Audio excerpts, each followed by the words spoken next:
another video for you with some new stories from Ethiopia, Eritrea and Djibouti. First news story is about an Eritrean human rights activist who spoke at Oslo Freedom Forum conference today. 2 days ago, Lucy Casa, Ethiopian journalist, spoke there, and she talked about her work regarding atrocities committed against Tigrayans in Ethiopia. And today, this Eritrean activist spoke there. What did he say? Second news story is from Djibouti, where security forces are reportedly using force against Afars in two neighborhoods. Some clashes are being reported, and could this development be linked to Afar Somali clashes, which we reported 2 days ago, which are still ongoing? Whenever something happens on Afar Somali region border, its consequences, its effects are felt in Djibouti, viewers. Third news story is about Kinfe Dagnew's brother. Kinfe Dagnew is an Ethiopian journalist, a Tigrayan. For the last 3 years, he's been in prison. His brother and sister were also arrested when he was arrested in 2018. His brother was released from prison today. And lastly, viewers, USAID today released a message about drought ongoing in Ethiopia, Kenya, Somalia. What is USAID saying? How severe is this drought? How many people are in need of aid? How many children are malnourished? We have this video message of USAID for you.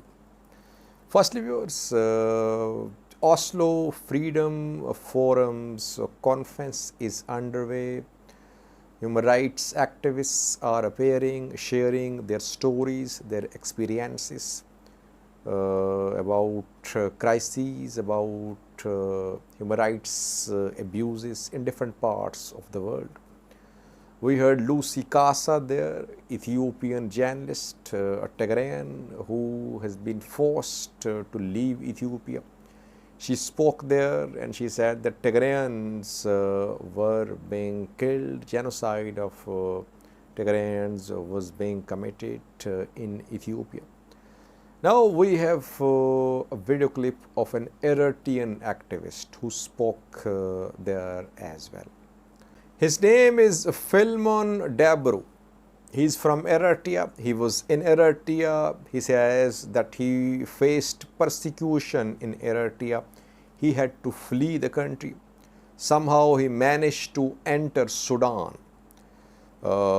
He ended up at a refugee camp in Sudan, but he was abducted by human traffickers who tortured him, and parts of his hands were paralyzed. Somehow he managed to reach Germany, where he sought political asylum. Now he is working to create awareness about human trafficking. He is a human rights activist. He spoke there. He urged the governments, corporations, that they should not fund projects in Eritrea, that they should ensure that the money must reach the people of Eritrea. Take a listen to what he said at Oslo Freedom Forum conference. So to any nation or corporations that already have a financial deal or even thinking about having a financial deal with this regime, don't. Stop supporting this regime by funding it, because none of these funds will ever reach the hands of civilians at all. I had a very good income when I was in Eritrea, but no life during which to spend it. And I would rather be a homeless beggar in Germany, my current residence, than be a multimillionaire in Eritrea where my life is never my own. Whether I live or die, whether I'm free or prison is not dependent on my actions, but rather on a whim of some individuals. We do not have a money problem. Refugees have a safety, justice, and freedom-related issues. So I hope, nay, I wish and pray that when countries try to implement policies that would make the lives of refugees, many of whom have been trafficked, harder than it already is, that you would shout out, no, not in my name. And perhaps those countries that start to see this refugee issue as a burden, remember the story, is what I would say. Remember that Philemon and others like him did not choose to be refugees. Philemon's body was sold and trafficked and almost left for dead. Philemon and others like him were fleeing for their lives. And with a little integration effort, the so-called refugee problem can end up being a blessing in disguise to all hosting nations. Help us end tyranny in Eritrea so that we don't have to choose between dictatorship and human trafficking. Thank you.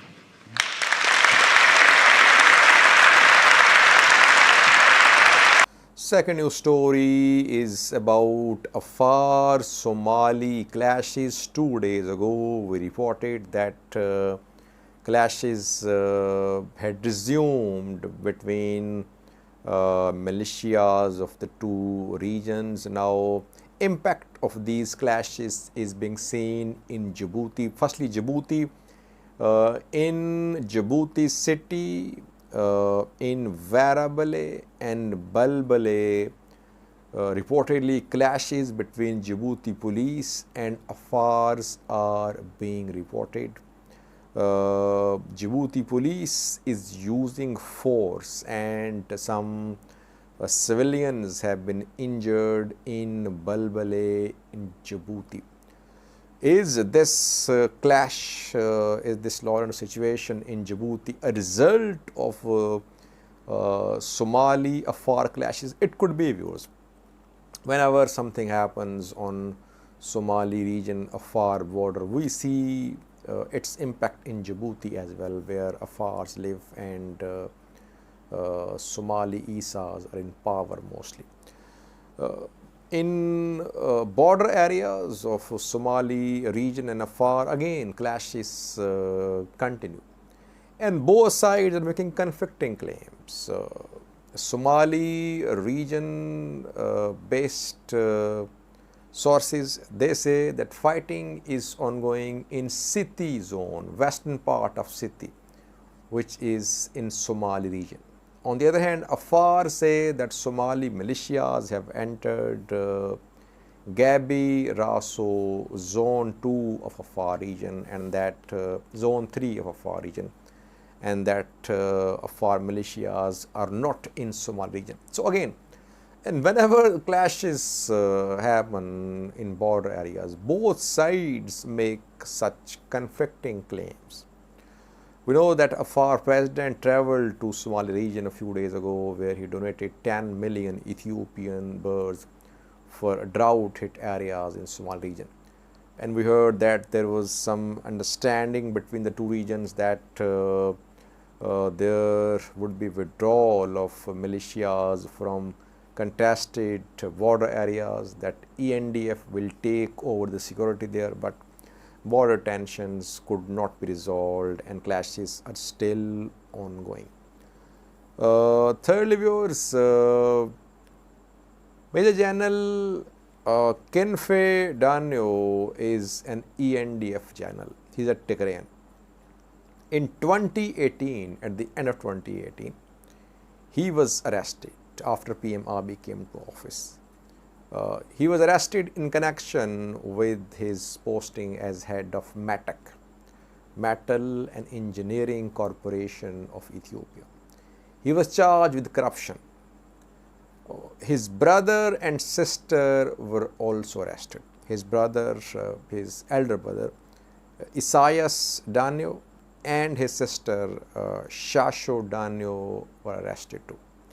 His brother Isaias Dagnew worked as the head of Ethio Telecom. And Kinfe was charged that he awarded a contract to Ethio Telecom led by his brother without a bid, and it was violation of rules. Kinfe Dagnew is still in prison. His sister Shasho Dagnew was released a few months ago, and today Isaias Dagnew, brother of Kinfe Dagnew, was also released. He was acquitted by a court. It has been confirmed that he is out of prison. Now, if all the charges against this man were false, why was he kept in prison for 3 years? That's the ugly picture of Ethiopian judicial system, that sometimes prisoners remain in prison for months, for years, and they are not sentenced. They are pleaded innocent in the end. Lastly, viewers, USA today released a message about ongoing drought in Ethiopia, Kenya, and Somalia. USAID says 15 million people are in need of food aid, and 6 million children are malnourished. Several important points shared by USAID. Watch this clip shared by USAID. Thank you for watching. As we speak, Ethiopia, Kenya, and Somalia, a region known as the Horn of Africa, is in the midst of a truly historic drought. While droughts are not unusual in East Africa, what is unusual is the severity of this drought, the worst ever on record in the region. And it frankly couldn't be happening at a worse time. COVID-19 is still with us, limiting access to markets and slowing down economic growth. And Putin's war on Ukraine has sent already high food, fuel, and fertilizer prices even higher. Already, this drought has scattered over 1 million people in a desperate search for food, water, and pasture for their livestock. 6 million children are acutely malnourished and at risk of death if they don't get more to eat. And more than 15 million people are in need of immediate food aid. We know what needs to be done to save lives and prevent this drought from turning into a famine. In 2016 and 2017, when another intense drought occurred, countries came together to ramp up humanitarian assistance and intervene early. A famine was averted and hundreds of thousands of lives were saved. We have to respond with that same urgency now, before it is too late.